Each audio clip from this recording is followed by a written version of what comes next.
Right, we're talking about layouts again, specifically asymmetrical versus symmetrical grids. So let's do a new document. A4 portrait again, 4 pages, standard defaults on margins and columns. Click on create, and I need to reset my workspace. So let's go to Window, Workspace, Essentials, Classic. And I've got my Pages panel up to give you an overview.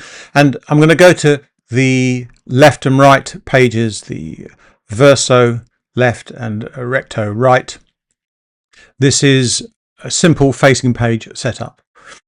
This is what we're talking about with symmetrical and asymmetrical grids. So let's create a grid.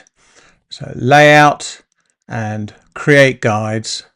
Make sure preview is on, and let's say 10 rows and 10 columns. I don't want, in this particular case, a gutter. Let's keep it nice and simple. You can, of course, choose a gutter if you want, but I'm going to keep it like this. So we've got a simple grid for both sides, left and right, and I'll click on OK. A symmetrical grid basically means, so let's create, and we'll snap some boxes, and I will give them a color, nothing complicated, just so we can see them.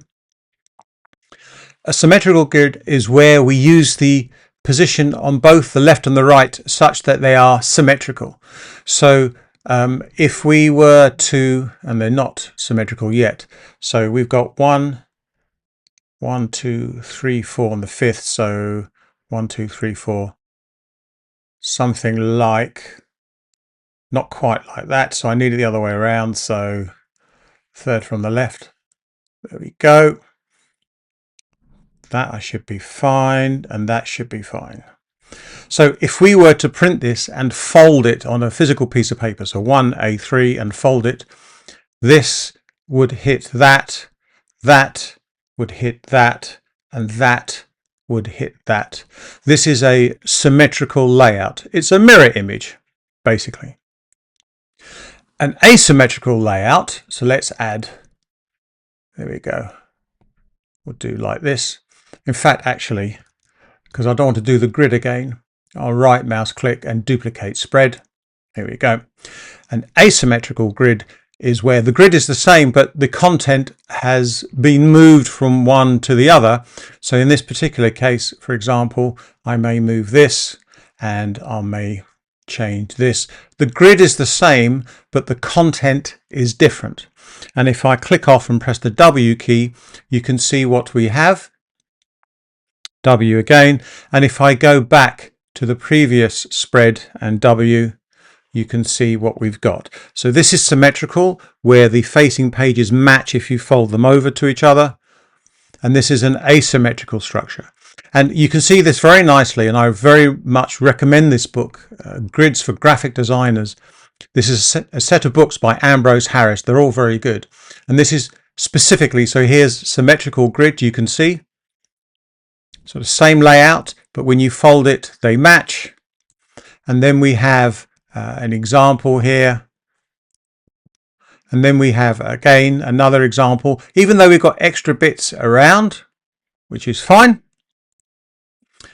And we've got structures here as well, you see. They don't have to be exactly the same content. And then we have asymmetrical grids. So you can see we've got the same grid structure, but the content is slightly in a different position, different width and height, but using the same box layout. And here's another example of an asymmetric layout. It gives more interest to your layout. It makes the reader think, oh, this is, what's going on here? Where do I look? Where do I go? It makes them more engaged. So it's quite nice. And there's nothing wrong with putting content through the pages here. So if I go back to InDesign, if I wanted to, let's bring back here, I can put something like this, and let's make it a different color.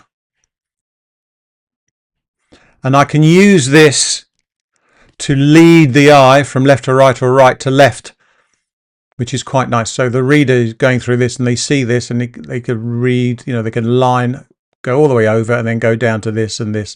So this is one of the ways you can lead the reader's eye into the correct sort of direction.